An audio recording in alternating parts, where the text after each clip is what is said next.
following is a Comfortably Zoned Radio Network production. I am back, and you are comfortably zoned with me, the Zigzag Man, in Alameda, California, right across the bay from San Francisco, and across the moat from Oakland. I'm blessed again. I talk to the most interesting people on the planet. And my good buddy Jerry Feidelberg is here, my new buddy Mitch, and I'm pronouncing Bellicante. How's that? Bellicone, no T. Bellicone. Oh, okay. And I guess I got it half right. I got the Bella right. Yeah, close enough. It translates to white horse from Russian. Oh, okay. It sounded Italian to me.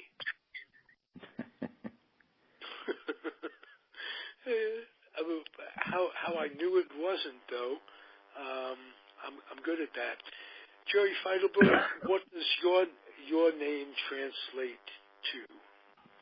Well, I looked for translations from it, and one version has it as Fiddle Mountain, and I thought that was it. And then I did some research on Jewish genealogy, and I found that it's possible that the Vital came from the Italian for life, V-I-T-A-L-E, Vital or Vitali, and that those people from Italy may have migrated north to Eastern Europe. Who knows? Well, I'm a Tikachinsky by birth, and my father had it shortened to Tycho without consulting anybody. One day he just came home. We are Tychos. I was in kindergarten, and what can I say? Tikachinsk was, or maybe still is, a town in Poland, and I guess Tikachinsky meant that we're from that town. We're the Tikachinskys of Poland. It doesn't do me well in Alameda, particularly. But Jerry, when you researched your genealogy and looked into Jewish genealogy, you didn't happen. There's a book by I forget his first name, by Kurzweil on Jewish genealogy. You wouldn't have happened to have looked into that book, would you have? No. Okay. So what I did is I searched.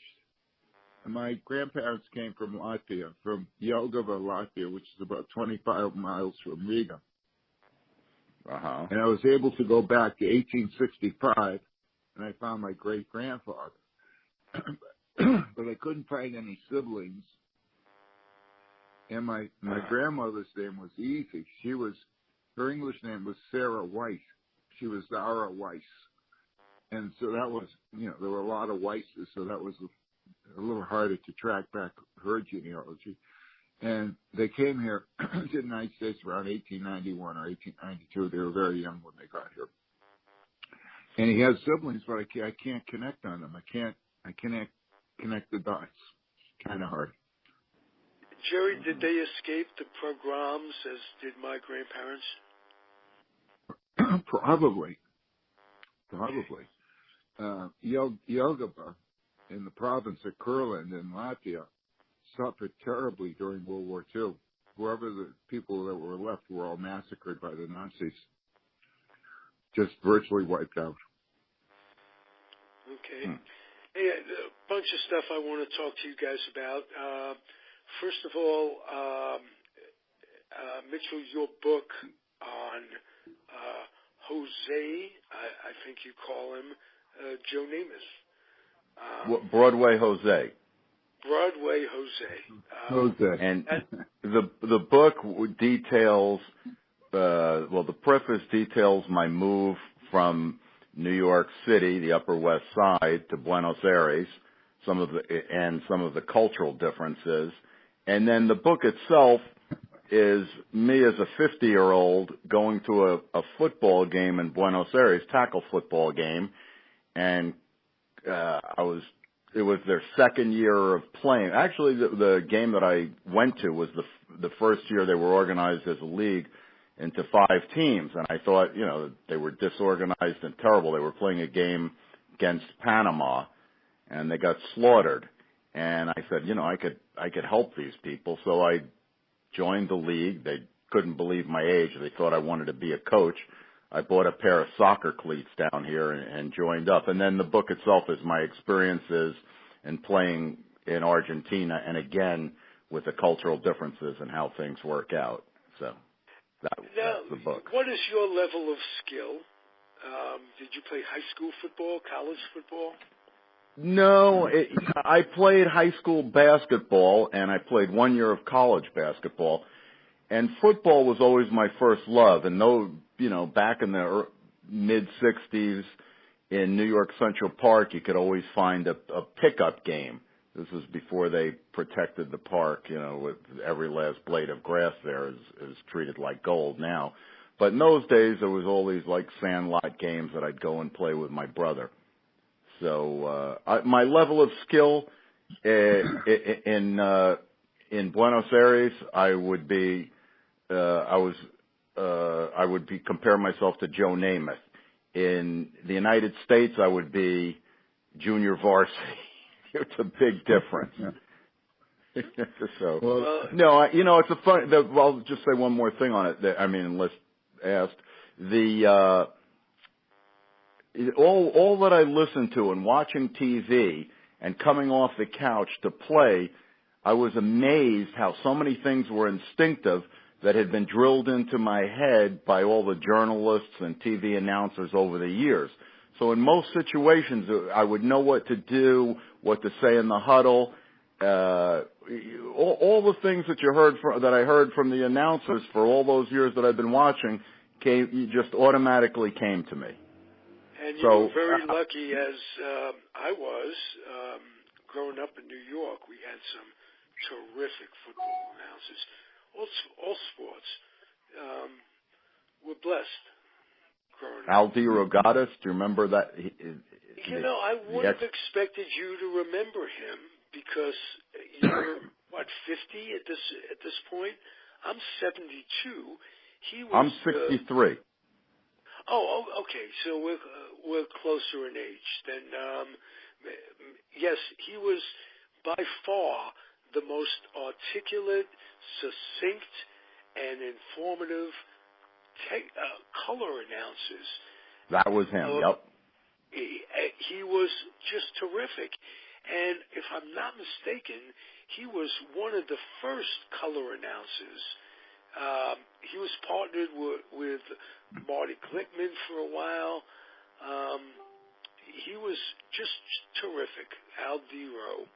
And did he work with Chris Schenkel? I remember Schenkel did the Giants games. I don't remember that. I was mostly a radio guy in those days.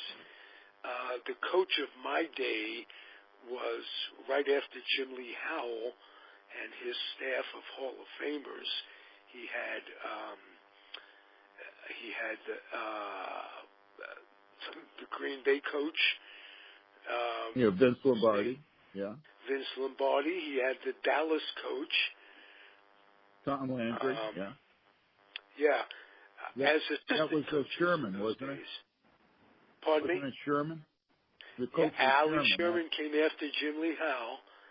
And you were up in Boston. How did you come by that knowledge? Well, that's a good question because in the 50s there were no Boston Patriots, no New England Patriots, and we would get all the home and away games of the Giants. We were all New York Giants fans up in New England. So we watched all. In those days, they played 12 games, so we knew all the Giants players. We listened to all wouldn't miss the Giants for the world. Yeah, well, I didn't know that. Gives us something else to talk about because those Frank Gifford teams, Charlie Connerly, Kyle Rote, with Cat say Cabbage, nothing of Modulewski. Cat Greer, Cabbage, Modulewski, Rosie Greer, Rosie Brown. Tucker Fredrickson came a little later, I think, mid-'60s. Yes, indeed. He just about the time I was leaving New York in '65 for the Air Force, and got to spend the rest of my life in California. But and Alex Webster was the coach about that time, and they were kind of on a downhill run.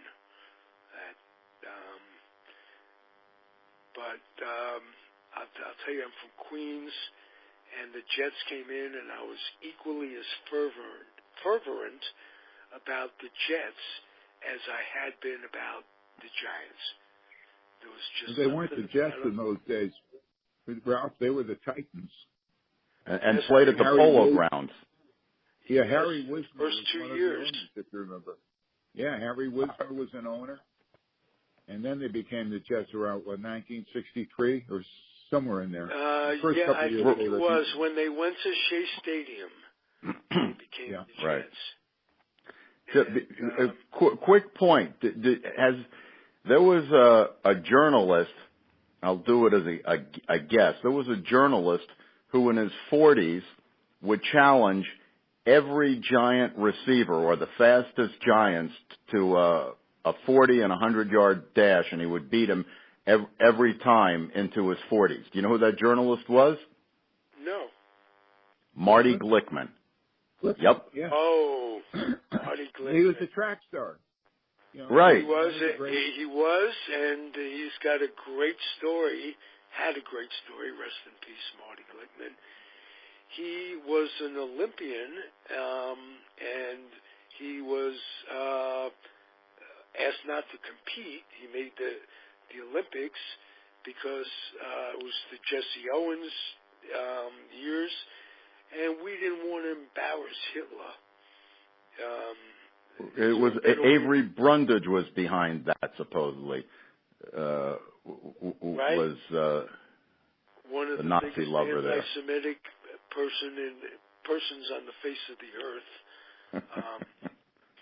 And I think there was another Jewish athlete too, Ralph. I think there were two Jewish athletes. I always forget his name. They were on a relay team, and his life didn't turn out as well. He was very embittered by it, by the experience. Marty goes on. And there was another athlete besides Jesse Owens. They wrote a book about. It was Ernie Zamperini from Torrance, California, who became the subject of the book Unbroken, who flew, who was an athlete who competed in the Olympics, and during World War II, his plane crashed, and he and his co-pilot survived 42 days on a raft out in the Pacific. It was a great story. It's a great book. It was written by. Do you remember the name of the book? I'll pick that up. I think it was Unbroken. Unbroken. Okay, you mentioned that, yeah. Ernie Zamperini. It was written by Laura Hillenbrand, who wrote Seabiscuit. Same book, same author. Yeah. And you mentioned the name Hillenbrand. The Giants of those years had a linebacker named Hillenbrand. To show you just how little is in my brain that that I can make room for that kind of minutia. It's wonderful. No, I'm having to spin. I'm sorry, Jerry. Go ahead. So the Giants of the 50s, perhaps the greatest game played at that time for the NFL championship, was the one played between the Baltimore Colts and the New York Giants in 1958. And Alan Amici scored the touchdown in overtime. That was a thriller. And that was a classic game. He ran through a hole that my grandmother could have gotten through. And but I think Charlie Connolly was the quarterback for the Giants. That they didn't get Y.A. Tittle till 1961, I think. Right. Yeah. But Frank. And they got guys like Bill Schaffner to replace Kyle Roten and Gifford. They remained terrific for a long time. And didn't they have a receiver by the name of Schnelker? Does that ring a bell? Yes, he was a tight end. Yeah. Wow, you have an incredible memory, Jerry. We're going back, Thank you, sir. Knowing how much I know how much you know in baseball, and you have a memory for football too, as well as the Celtics. You have a terrific recall about that. Well, that was my brother was a huge Celtic fan. He loved them. I think I told you the story in 1962. The Celtics were playing the Lakers, and it went to a game 7. And in those days, you know, they didn't sell out the arena. The Celtics were not the big team. It was the Boston Bruins that drew all the people. I was at the Boston Garden at 6 in the morning to stand. I was about 10th in line, and they would sell you 4 tickets, because my brother wanted to go to Game 7, and it wasn't being televised. So the only way you could see the game was to buy a ticket. So I went there, and I'm standing in the line. Guy comes up, and he says, "How many tickets you buy?" I said, "I'm buying 2." He says, "Well, buy the 2 extra for me, and I'll give you $20." Hey, you know, $20 in 1962 was big money. Yeah. So I bought the tickets. I come home. They announced the game was going to be on TV. And it was on the first night of Passover. And my mother, we went to the game. My brother and I went to the game. My mother didn't talk to us for 2 weeks.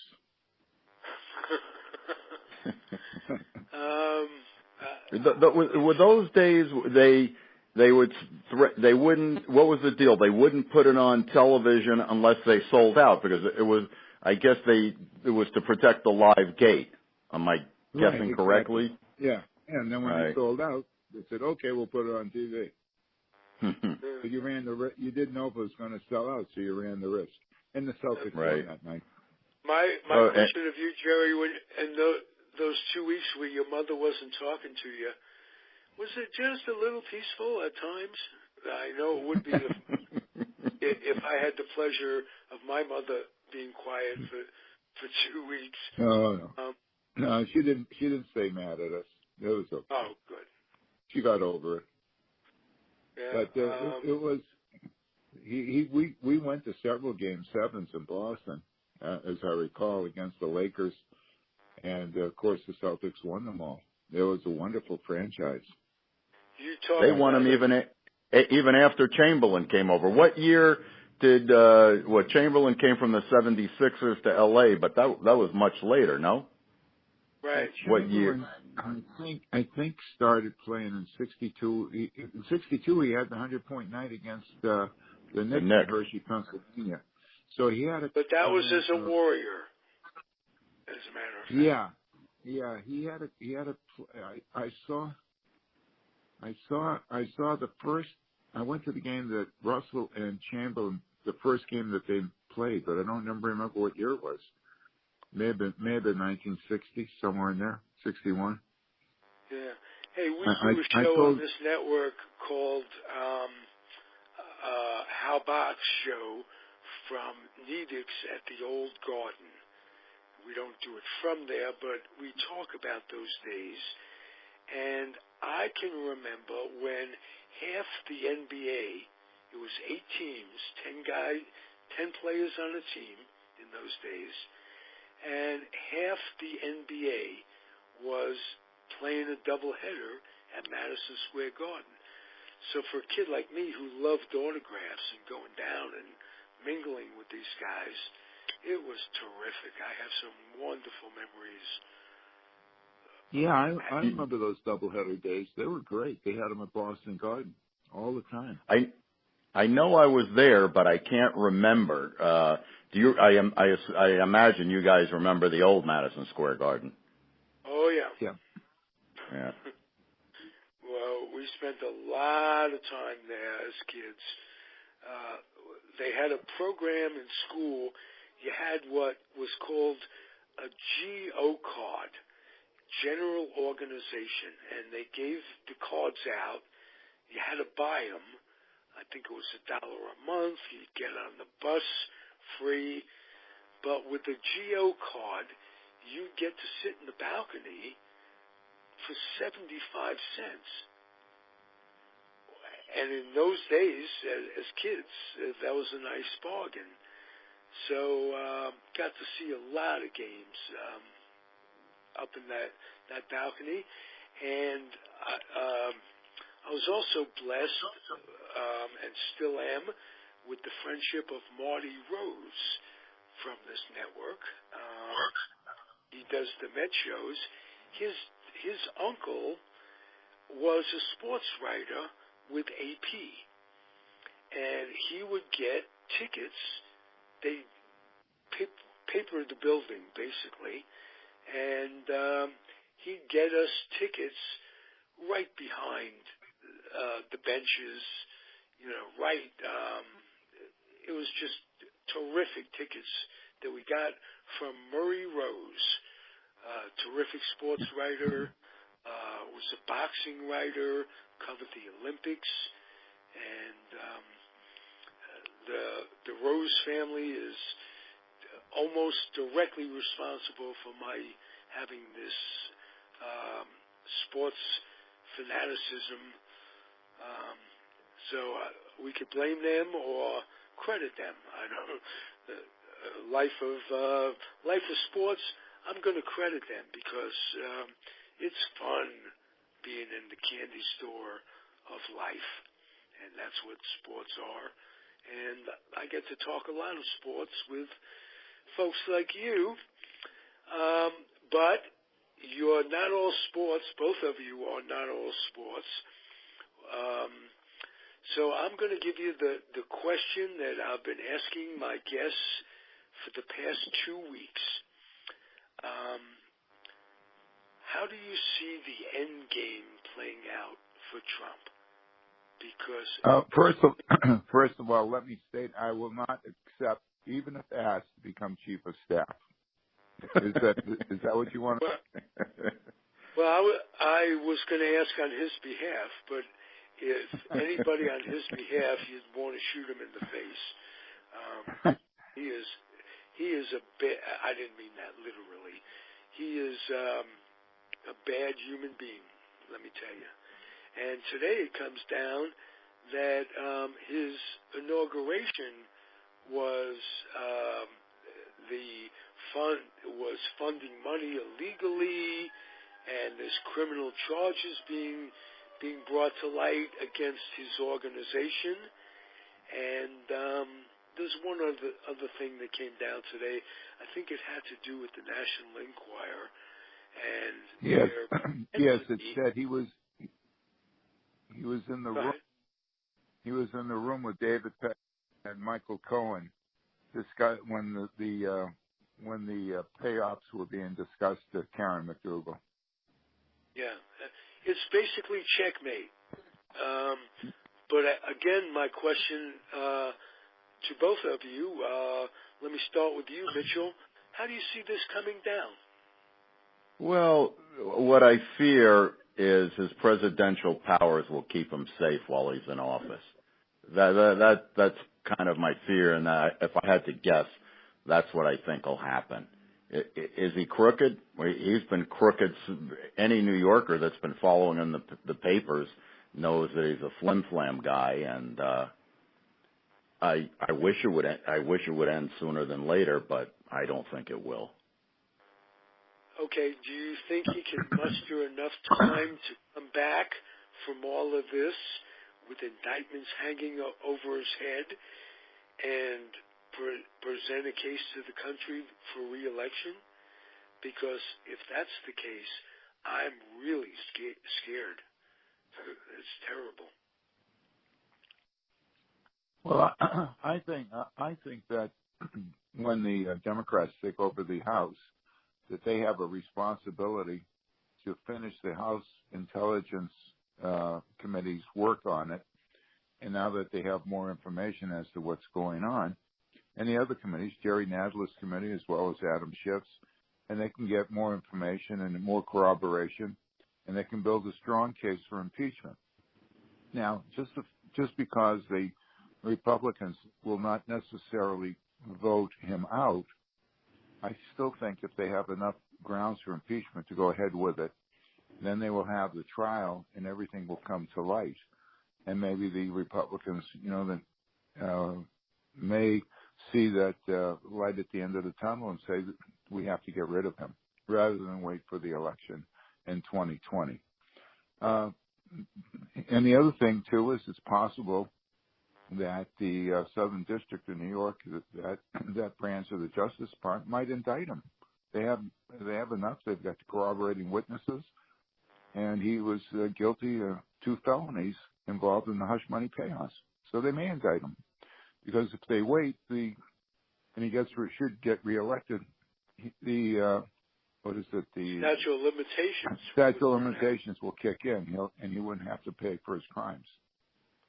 But we discussed this yesterday, and anyone that knows, Trump is from Queens. He's a builder. He was dealing with concrete and all the stuff in the building trades, and he had to have. It's only conjecture on my part. I'm not exactly sure. I don't have any proof other than saying it's pure speculation. But he had to deal with the mob guys in Brooklyn and Queens over the years and in New York in order to get anything built. And so in his behavior is that of a mob boss. Just do what I tell you to do. That's it, period. I don't care about the ramifications. My next question, I guess, how did a guy like that get elected? What was it that were the Democrats and the system, was it so bad that, Nope. The system is, with the Electoral College, there are 20 states that have less population than California. California's got 40 million people. You add up all those 20 states, they have less population than California. They got 40 senators and 40 electoral votes compared to California's 2. Yeah, and what you're saying is you add them all up together, they have less than the 40 million in California. So California is getting the short end of the stick. And also, California is sent. Yeah, go ahead, Mitch. No, I'm sorry, Jerry. I interrupted. No, that's okay. No problem. From another perspective, yeah, of course I agree with you. He lost the general election, but who I find most responsible for him getting elected, I put the blame on Anderson Cooper and the like, and the liberal corporate media. They knew what they're complicit in it. They knew what they were doing. He sold advertising. During the campaign, they kept the camera on him nonstop. Any other Republican had to play second fiddle to him because he was the clown act that sold advertising time. So they kept him front and center, and whatever his appeal was, got more advertising than anybody else. And they had to know what they were doing, but that's just how they work. He was the spectacle. How much that's do a you good think Deborah Wasserman Schultz basically fixing the primaries?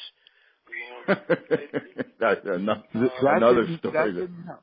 That didn't help. Yeah, I would strongly agree there. I think Bernie would have kicked his ass. I'm not sure about that. But I think Bernie would have held his own pretty well with Trump in the debates. It would have been interesting. Right, which basically I think that helped contribute to Clinton's demise. She just sat there, and he is a big, intimidating, goofy guy walking around the stage. I think she could have cleaned up the election at the debates, even though he came off pretty ignorant in a few of them. I think she could have cleaned up. When he got off his stool and started coming on the stage when she was speaking, all she had to do was walk over to that guy, scream at him, "Get back in your chair, son. This is my time to speak." Do you remember the part where he would jump around backstage in the background? That should not have been. Basically stalk her on stage. That's where she had to make the stand right there and make a dramatic show, but didn't happen. Yeah. Well, also her campaign was poorly run. I don't know who ran her campaign, she just did not come off as warm and fuzzy. People just couldn't connect with her. And a lot of people like the reality stuff of this guy yelling and screaming, we're going to do this, I'm going to do this, I'm going to build a wall, I'm going to bring coal back, I'm going to drain the swamp. Not only, he didn't drain the swamp, he filled it up and brought it to the swamp. Yeah. He's the epitome of the swamp. What kills me is the mentality that somebody could bring back coal. I mean, what goes through, what he's trying to bring back 50s America in people's imaginations? I mean, how absolutely stupid can you be to want to work backwards with pollution and more pollutants in the air than were before Obama and his wonderful program to take care of the ecology a little bit and reverse what we were going. And this guy's taking all that back and more. Let me go ahead. Go ahead. Well, everyone wants to know what air pollution was like. We had the big camp fire up here in Paradise, California. The smoke came down and hovered over San Francisco for 2 weeks, Ralph? Oh, yeah, it was horrible. People couldn't breathe. The air quality was so poor. They canceled the Stanford-Cal game because of the amount of particulate was about 200, and normal is 15 or 20. People were wearing face masks throughout. It was just terrible, and so that's what happens when you have air pollution. I remember years ago in coal country, Donora, Pennsylvania, they had an air inversion, and it was one of the first times it happened, and people choked to death from this. And all the miners with black lung disease and all that stuff, they're not. It's unbelievable that they want to go into coal. Yeah, coal for the most part is passé. It's a dirty fuel, and they will tell you they can make it clean, which is a lie. They can't. There's just too much sulfur and crap in it. They'll never get it clean. So the Republicans stacked the deck when solar energy back before Reagan. We were really we were the world's leader because there wasn't much of it being done, but it was going great guns. It made sense and people were loving it. Reagan came into office and wiped it out in one day. He killed all the subsidies to it and just killed every solar company was out there. And you follow the trail of the money, and that's what happens. Yeah. And that seems to be the road Trump's taking. That route. He could care less as far. I don't think he not only could he care less. I don't think he knows enough, has enough vision to understand that it doesn't make sense to keep going down this path. That where you're some European countries, even South American countries, are so close to being where they can survive with just wind and solar and geothermal. Right. Well, a lot of them are using nuclear too. But tell me about Buenos Aires. Yeah. Tell me about Buenos Aires, where you are. Are they progressive that way, Mitch? Well, Argentina is a whole nother can of worms. You have corruption from top to bottom, and you talk about indicting Trump. There was I just blanked on because I blank on names. They had a president that, while he was in office, was convicted of gun running. Carlos Menem, stayed in office and convicted of gun running. They accept stealing here. They don't. Whereas Cristina Fernandez, the last president, and her husband before her, they had vaults. They built a house in the South because he liked cash. So the whole house was loaded up with dollars they stole. They got caught. A journalist snagged one of their accountants and on a camera, and he was saying, the money we stole, we didn't have enough manpower and machinery to count it, so we would just fill suitcases and weigh it, and then it would either go to Bolivia or some other South American country before it went to Switzerland or wherever, or buried in the ground somewhere. But these people accept it. That's what they know. That's why this is a country rich in resources you could barely describe. You can grow anything anywhere. It's the 7th largest landmass in the world. The Europeans came and built schools, beautiful infrastructure of schools, universities. Everything was laid out, but once Peronism came in and destroyed all the economy and the democracy was here, corruption came in, and they've never been able to break that cycle. This is why this country buries itself every 10 years to 15 years. They blow up. They're the world's leading deadbeat. You know, it's just a whole. There's things you can complain about in the United States. The good news is they're warm and friendly. The bad news is other outsiders can't do business here because they just leave. The good news is most of the Nazis are dead by now. Yeah. Yeah, when we didn't. Our driver in Santiago, Chile, we stopped in Valparaiso. The ship stopped there. After we went from Buenos Aires over to Santiago. But when we were in Buenos Aires, I was impressed how wide the streets were. Our friends went to the opera house. They said it was a magnificent opera house. It was a beautiful Teatro Colón. Yeah, and we went over to the La Boca section where there was a big soccer stadium over there, and they had a street with shops. They had tango dancing, and and then they took us to a lunch. We had some Argentinian beef for lunch, and it was very, very lovely lunch. But driving through the square, there was some activity at that time. From there we were going out to the Falkland Islands. And there was some activity that in the square, there was some speakers going on that they wanted to get the Falklands back to Argentina, which is not going to happen. And no. Ralph, I'm telling you, it was their summertime. We went out to the Falklands. The temperature that day was 48 degrees in the summertime. And you have to tender in. You get in there, and maybe 3,000 people live on the island, on the Falklands. And it's the biggest rock pile you ever want to see in your life. And you say, why the hell would anybody want this pile of rocks? Politics. Well, they discovered oil. There's oil off the coast somewhere. We saw a big rig being towed out there. Yeah, and it's politics. They just want it back. And well, we went out Go to ahead. see the penguins. We went out to see the penguins. 2-hour drive to the penguins, and it was fun. It was kind of nice. The Falklands, give you an idea, originally, England didn't want it. They were divesting of themselves of all these old colonies because all they were doing was costing money. Nobody wanted it.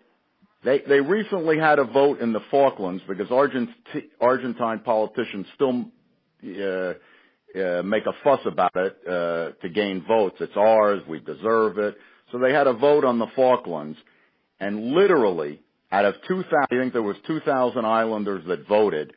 There was one vote to be associated with Argentina. One vote. But that doesn't stop the people. So when Britain was trying to get rid of it, nobody really cared about it. Then along came Galtieri, who thought he could make a little political power by starting a war. So he started a war they were completely unprepared for. Britain blew them out of the water. Argentina, in all its combined mental powers, thought the United States would come to help them because they were part of America against Britain. The best headline that I ever read, Galtieri was the president that got him into that war. When he died, the headline was, Galtieri dies, nobody cries but Johnny Walker. He was a drunk. And so then even after that, they kept the pressure up, and Britain told the original Kirchner, and he said, hey, listen, look, there's oil here, we'll just split it with you. We'll split the revenues, and, they didn't want to make a big deal. There's oil, but it wasn't, at that time that big a deal. And Kirchner's response, why should we why should we share what's ours, what's rightfully ours? So they get nothing. So yeah, exactly. But that's Cutting the your nose off to spite your face. Populist. A populist opinion. Another thing, if I can go back to what you were saying about how they lost the election, getting away from Argentina. I'll take a little vacation.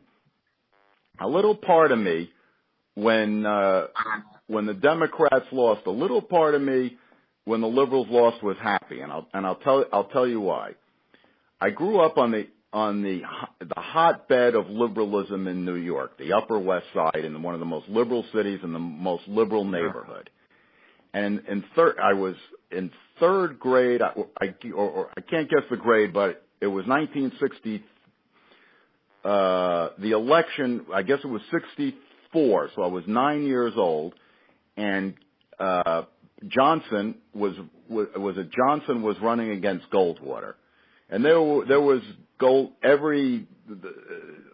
all the posters had Goldwater blowing up the world, the Arizona senator with pictures of nukes going off and this and that. And we had a mock election in our class. And being a little bit of a class clown, I raised my hand for Goldwater. And, just because everybody did it for I guess it was Johnson, I raised my hand for Goldwater. I can't describe to you. People were calling my parents, screaming at my parents, how could you? It was a scandal. I was humiliated. Let me give you humiliated, and I couldn't even tell them that I was joking. It was such a big to-do in that circle.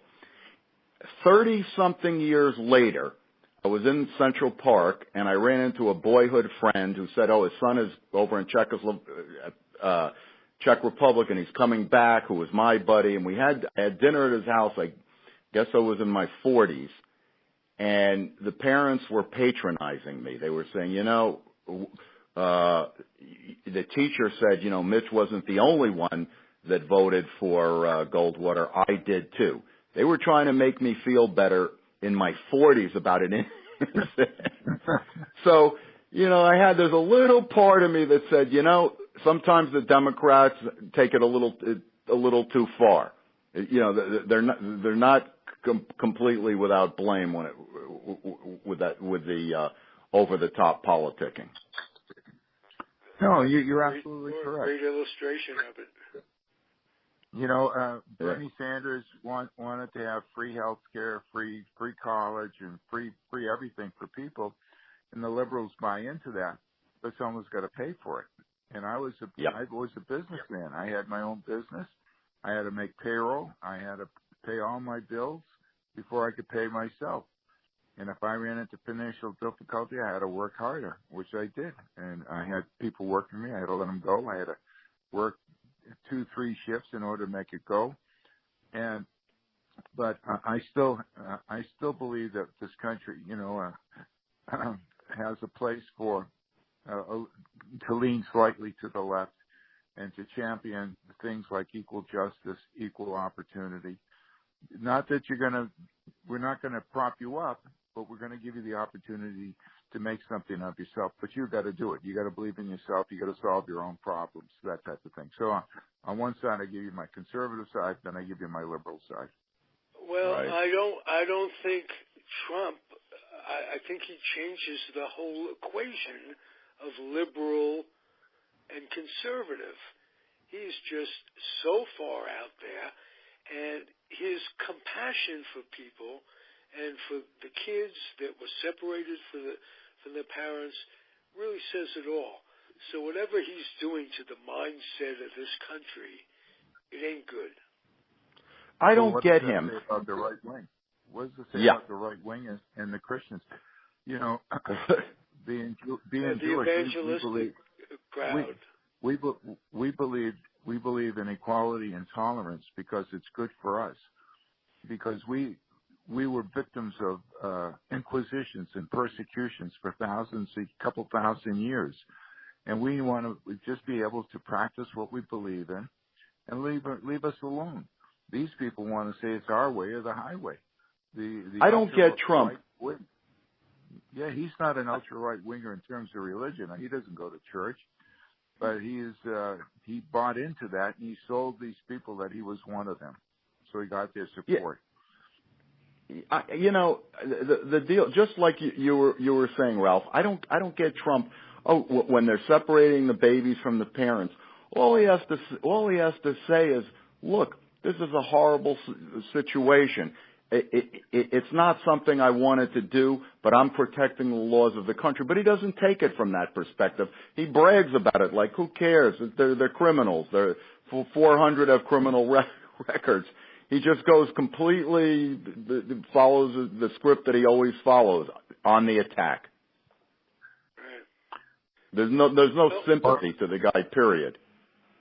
If you go back to Charlottesville, remember he said there were good people on both sides? And that was... when I think of what he's done, how can you top some of this stuff? That was right up there. A woman got killed that day. A woman got killed, but then he read a script a couple of days later, and you could tell it was written by someone else. And then 2 days later, he goes back to his original thoughts. And you notice he's like a pit bull. He won't give up on the idea of building the wall. He was that way with the Supreme Court justice. He really showed, one day he showed compassion for the woman who testified. And right. And then 2 days later he mocked her. Right. Mm-hmm. Right. He's a mental. I mean, he has all the qualifications. He's a narcissist. I sometimes marvel at how he can take all the abuse that he takes and all the pressure that he's under. I don't even think he feels it. I just think he thinks it's all politics. They're out to get me, and he's been that way all his life. With judges, lawyers not paying taxes and fighting the system. And he's above it all in one sense. Admire would be the wrong word, but I marvel at it. How could a guy do all these idiotic things and still think he's right and still defend it? But he seems to have a knack for it. I think he's feeling the pressure at this point. I loved it the other day when he said, "Why would they want to impeach me? The economy's great. Look at the great economy." And that's when the stock market went down 800 points. So what can I tell you? Right. And look at the debt. And the debt that we were. Yeah, and wait until the people pay their taxes on April 15th this year, and they find out all the good tax deductions they had in California, New York, and Florida, and these wealthy states. They ain't going to have them anymore. They're going to have to pay a lot more in taxes. And McConnell has come out and said, well, we got this $1 trillion debt. The only way we can make it pay is to cut Social Security, Medicare, and Medicaid, rather than saying, hey, the tax cuts were wrong. It didn't create the jobs that you were thinking it was going to do, and the revenue is how about there. stopping war, for Christ's sake? You know the price of war, and I've been saying this for 50, 60 years, since Vietnam. That is where the cutting meets. You need to cut. We've got enough weapons, and we don't have to be materialistic. And we can go for that one world concept. Well, don't you think we're the biggest arms dealer in the world? That the reason we're developing these arms is to sell them to other countries? Exactly, and I think that's what's behind Saudi Arabia and his idiotic decision to not sanction them or come off as the bad guy or whatever. It's because they buy a lot of arms. Yeah, they're going to buy $100 billion worth or whatever.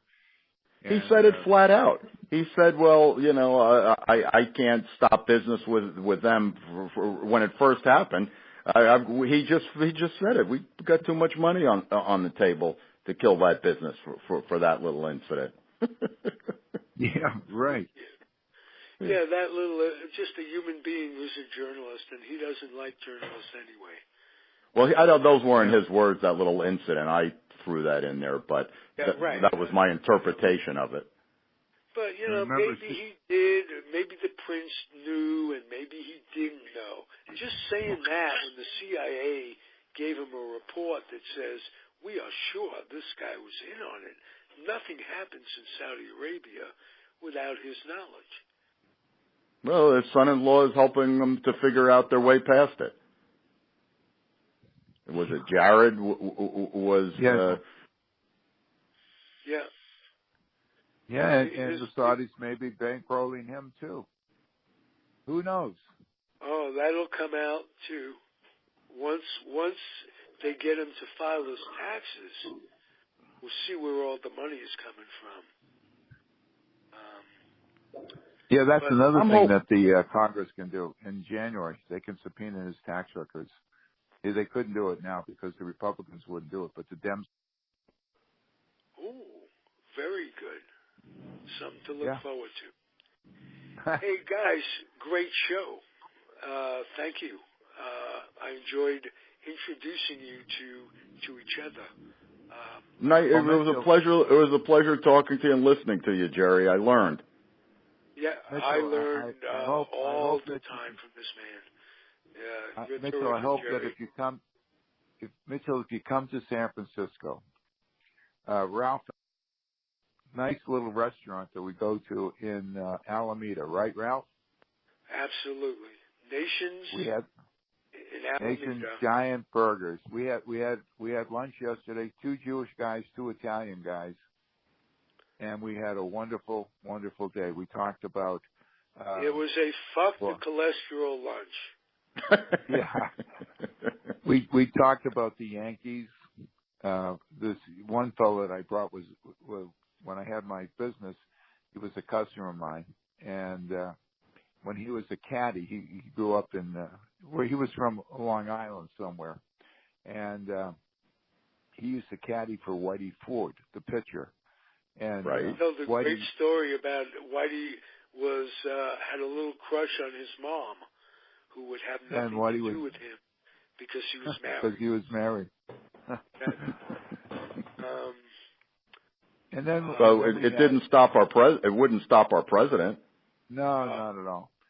Yeah. And then we had the very knowledgeable gentleman Michael Duca, who works for ESPN. His wife works for the San Francisco Giants. They have 2 championships rings. She started working after the 2010 season, and Michael wore his 2014 ring to the game, to the lunch yesterday. And Michael wrote a book with a guy by the name of Turbo, and it was the Unwritten Rules of Baseball. A very interesting book if you want to look it up. Michael Duca. We're lucky on Comfortably Zoned. Jerry's a regular, Michael's a regular, and Mitch, you're becoming a regular. So, thanks. Eat a lot of bran. Thank you, Ralph. Yeah, well, the neat thing about the internet today is you can get all the results from New York. You can read the paper. I read the New York Times online every morning to see what's going on, and you can do that in Argentina. And I do it. It's really, you keep in touch with the world, and it's really wonderful. It's a wonderful thing. When we were on the cruise, when we were on the cruise, you get a paper at the end of the day, gives you dribs and drabs, and they never used to give you free internet, but now they've become enlightened, or at least on the cruises that we went on. You get the full internet, so you can keep in touch with everybody. It's not too bad anymore. Right. Jerry, if you go online and look up Broadway Jose Mitchell Bellicone, you can read the preface for free, and that'll give you my take on New York and my take on Buenos Aires. Okay, is that on Amazon? It's mostly written for comedy. Is it on Amazon? Yes, it's on Amazon. So once you get past my angst in the first couple pages, it's comedy. Okay, I'll download it. Not bad. All right. I like to do that. Hey, great talk. Thank you again. Thank you for listening. This has been a terrific show. We'll do it again real soon, guys. Okay. Thanks for having me, Ralph. All right. Thank you, great. Mitchell. Enjoyed it immensely. Mitchell Bellicone and Jerry Feidelberg made for Okay. Watch out, you guys. I might take you up on my next trip to the States. I might take you up on the hamburgers. Literally the best hamburgers in California, as far as I know. Yeah. Yeah, it was good. It was good. It wasn't like some of the burgers now come around. What are they, around $20 a burger? And answer place. This, I think it was about $8 a burger, something like that. It wasn't Something too like bad. that. Yeah. Yeah, but you can bring some Argentinian beef. That's really good. Yeah, no, I'll eat a burger in the States, but I don't bother with, pardon the arrogance, but I won't bother with a steak in the United States. I'll eat fish and chicken because there's no comparison. Well, we were in Santiago. We stopped at a little restaurant, and I ordered the steak for lunch. It was out of this world.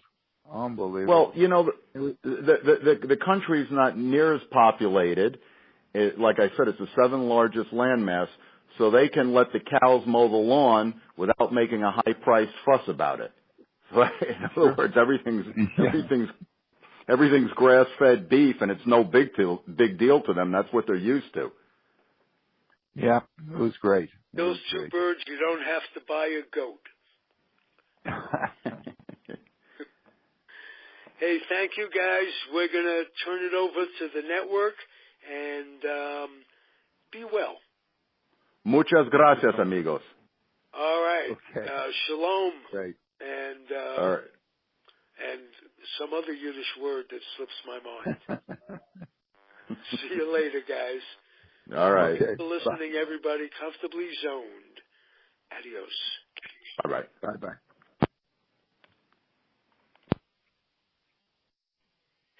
The proceeding was a Comfortably Zoned Radio Network production.